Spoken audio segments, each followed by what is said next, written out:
Votre groupe sanguin, est-ce juste une lettre importante en cas d'urgence ou bien un code secret qui révèle pourquoi votre corps réagit à certaines maladies avant même que vous ne le sachiez? Des recherches récentes à grande échelle ont mis au jour une vérité surprenante. Il existe des liens mesurables entre ce marqueur biologique et certains risques de santé. Une étude suédoise de l'Institut Karolinska, portant sur plus d'1 million de personnes, a confirmé cette relation. Mais attendez, ce n'est pas une histoire de fatalité, c'est l'histoire d'un apprentissage pour mieux interpréter les signaux que votre organisme vous envoie en silence.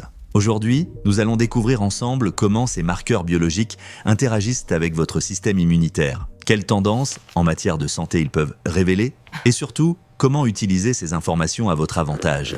Des recherches menées pendant 30 ans sur plus de 100 000 personnes ont révélé des statistiques frappantes. Les personnes de type A présentaient un risque de cancer du pancréas supérieur de 26% et un risque de cancer de l'estomac supérieur de 20%. Dans les types B et AB, on a observé une augmentation des taux de cancer de l'ovaire. Le type O était associé à un risque inférieur de 37% pour le cancer de l'estomac et de 14% pour le cancer du pancréas. À première vue, ces chiffres semblent alarmants. Et oui, ils sont statistiquement significatifs. Mais nous devons faire ici une distinction cruciale, la différence entre une tendance statistique et le destin individuel. Réfléchissez un instant. Avoir le type A ne signifie pas automatiquement que vous allez développer un cancer. Tout comme une personne qui fume 3 paquets par jour peut vivre jusqu'à 90 ans. Les statistiques indiquent des probabilités, elles ne garantissent pas des résultats. Ces chiffres sont-ils donc totalement dénués de sens? Absolument pas. Car les tendances sont des indices qui vous permettent de comprendre certaines sensibilités de votre organisme. Et si vous interprétez correctement ces indices, vous pouvez prendre des mesures préventives. Plongeons maintenant dans les profondeurs de la biologie. Ces marqueurs ne sont pas aléatoires, ils représentent une réalité biochimique. Imaginez la surface de vos globules rouges, ces cellules ne sont pas complètement lisses. Elles sont recouvertes de petites structures protéiques, les antigènes. Ces marqueurs sont comme des étiquettes biologiques qui déterminent l'identité de vos cellules. Le type A porte l'antigène A, le type B porte l'antigène B, le type A, B porte les deux, le type O ne porte aucun antigène. Pourquoi ces structures sont-elles importantes? Parce que votre système immunitaire utilise ces marqueurs pour contrôler votre identité. Imaginez que votre corps est un bâtiment protégé par un système de sécurité géant. Les cellules immunitaires sont les agents de sécurité. Chaque fois qu'une cellule tente d'entrer, les agents vérifient de sa carte d'identité. Si la carte est invalide, vous pouvez passer. Si la carte n'est pas valide, alerte, intrusion. Venons-en maintenant à la partie intéressante. Les cellules cancéreuses peuvent parfois présenter des cartes d'identité crédibles. Normalement, lorsqu'une cellule subit une mutation, les antigènes à sa surface changent. Le système immunitaire le remarque et détruit la cellule. Mais certaines cellules cancéreuses utilisent une stratégie astucieuse. Elles imitent vos antigènes. Imaginez, votre cellule immunitaire arrête une personne suspecte, mais cette personne vous montre une carte d'identité qui vous appartient. « Ah, c'est l'un des nôtres », dit l'agent en la laissant passer. C'est là que votre marqueur biologique entre en jeu. Certains types de cancers peuvent imiter plus facilement certains antigènes. Cela peut expliquer pourquoi certains profils sont plus sensibles à certaines maladies. Si vous êtes de type A, votre corps vous envoie un signal particulier. Faites attention à votre santé gastrique. Il existe une bactérie appelée Helicobacter pylori. Ce micro-organisme aime s'installer dans la muqueuse de l'estomac. Il peut provoquer des ulcères, des gastrites, voire des cancers. Environ la moitié de la population mondiale est porteuse de cette bactérie. Mais si elle provoque des problèmes graves chez certains, elle ne présente aucun symptôme chez d'autres. La différence réside dans le profil biologique. Des recherches montrent que Helicobacter pylori se lie plus fortement aux antigènes de type A. Comme elle ne peut pas se lier au type O, ces personnes bénéficient d'une protection naturelle. Mais l'histoire ne s'arrête pas là. Il y a un autre point intéressant, les personnes de type A ont tendance à avoir un faible taux d'acidité gastrique. La plupart des gens pensent que les brûlures d'estomac signifient trop d'acide. Mais en réalité, c'est peut-être tout le contraire. Si votre acidité est insuffisante, les aliments ne sont pas complètement digérés. Ce contenu non digéré provoque des reflux. Et plus important encore, une faible acidité est un paradis pour les bactéries. En effet, l'acidité gastrique est la première ligne de défense de votre organisme. Si cette ligne est affaiblie, des bactéries comme Helicobacter pylori peuvent facilement se développer. Et une inflammation chronique peut entraîner à long terme des dommages à l'ADN, des mutations cellulaires et un risque accru. Mais je le répète, ce n'est pas une condamnation. Votre corps vous dit simplement « Aide-moi à maintenir l'équilibre de mon estomac ». Dans les types B et AB, l'histoire ne tourne pas autour de l'estomac, mais du pancréas. Le pancréas est l'usine à insuline de votre organisme.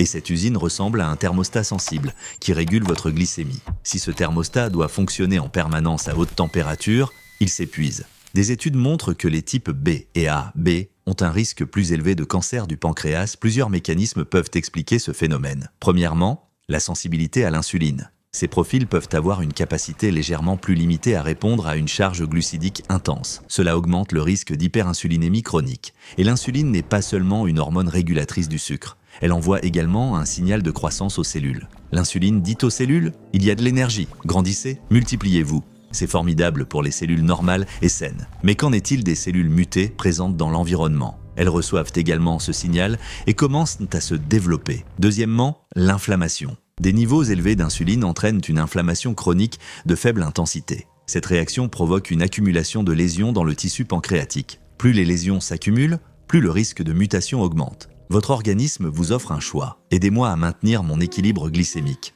Vous pouvez l'aider en limitant les glucides raffinés, en maintenant un équilibre entre protéines et graisses, en faisant régulièrement de l'exercice et en dormant suffisamment. Le type O est généralement considéré comme le profil chanceux, et les statistiques le confirment. Risque plus faible de cancer de l'estomac et du pancréas.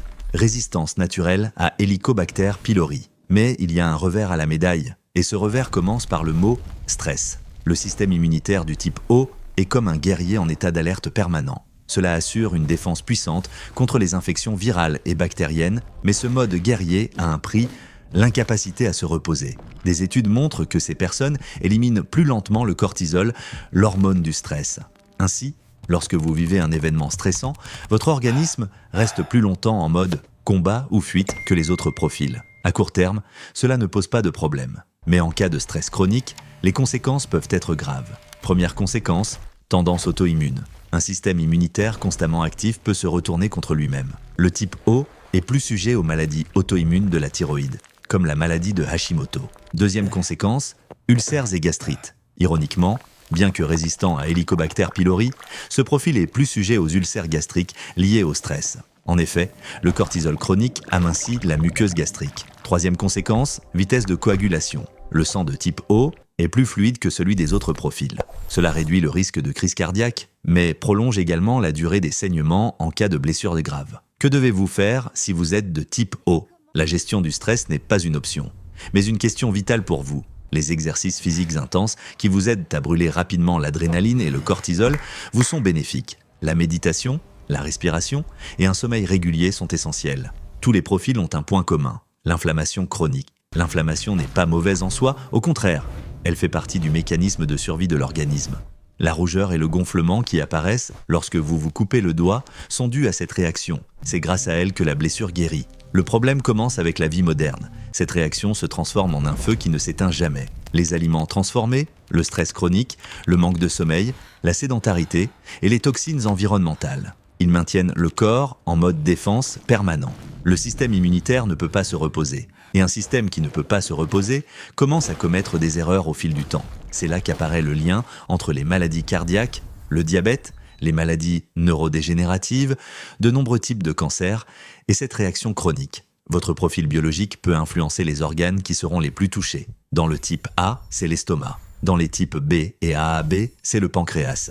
Et dans le type O, ce sont l'estomac et les systèmes auto-immuns qui peuvent être plus sensibles. Et maintenant, passons aux bonnes nouvelles, contrôler cette réaction est bien plus à votre portée que vous ne le pensez. Alimentation, augmentez votre consommation d'oméga 3, poissons gras, graines de lin, réduisez votre consommation d'oméga 6, huile de tournesol, huile de maïs, consommez plus souvent des fruits et légumes crus, car les antioxydants sont les régulateurs les plus naturels. Activité physique, même une marche modérée de seulement 30 minutes par jour peut réduire de manière significative les marqueurs inflammatoires. Sommeil, 7 à 8 heures de sommeil de qualité rééquilibre le système hormonal. Stress, le stress chronique est l'un des plus puissants déclencheurs. La méditation, les promenades dans la nature et les liens sociaux. Ils ne font pas seulement du bien, ils ont un effet direct sur votre biochimie. Allons maintenant un peu plus loin, car le profil biologique et l'alimentation ne sont pas tout. Il y a un autre facteur, l'oxygène.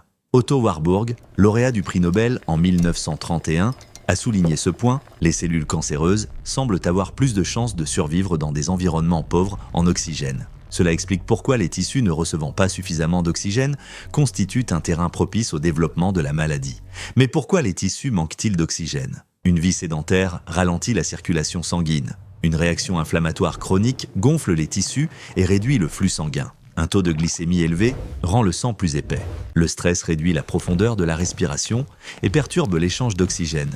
Et c'est là que la différence entre profils entre à nouveau en jeu. Le sang de type A est plus visqueux, le sang de type O est plus fluide. Lorsque la microcirculation ralentit, l'oxygène atteint plus difficilement les tissus. Cela peut créer un environnement propice à certains processus cellulaires. La solution est simple mais efficace. Bouger et respirer. L'exercice physique ouvre les capillaires et augmente le transport d'oxygène. La respiration abdominale profonde active les lobes inférieurs des poumons et peut augmenter de manière significative l'oxygénation du sang. Une pratique simple, inspirez par le nez pendant 4 secondes, retenez votre respiration pendant 7 secondes, expirez lentement pendant 8 secondes, 5 minutes par jour seulement. Cette petite habitude permet de rééquilibrer l'oxygénation de l'organisme. Prenons maintenant un peu de recul pour avoir une vue d'ensemble. Votre profil biologique fait partie d'un dialogue silencieux que votre corps entretient avec vous. Ce dialogue dit en fait « J'ai certaines caractéristiques, je suis plus sensible à certaines choses, mais si tu m'aides, je te protégerai. » Ce n'est pas une faiblesse, c'est un système d'information, tout comme le tableau de bord d'une voiture. Lorsque le voyant du réservoir s'allume, ce n'est pas une mauvaise nouvelle, au contraire. Le véhicule vous dit « Passe à l'action maintenant ».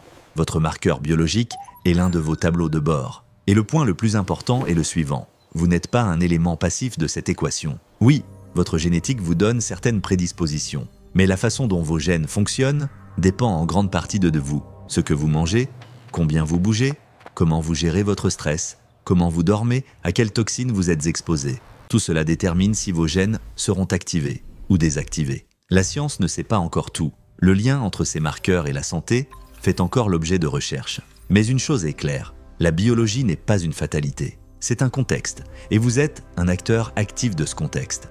Fatigue, inflammation, problèmes digestifs, troubles du sommeil. Ce ne sont pas des phénomènes aléatoires, c'est la façon dont votre organisme vous dit « fais attention ». Vous pouvez désormais mieux interpréter ces signaux. Votre profil biologique n'est pas une étiquette, mais un guide. Et grâce à ce guide, vous pouvez faire des choix plus éclairés. Car la santé n'est pas une destination, mais un voyage. Et dans ce voyage, votre corps est votre meilleur compagnon.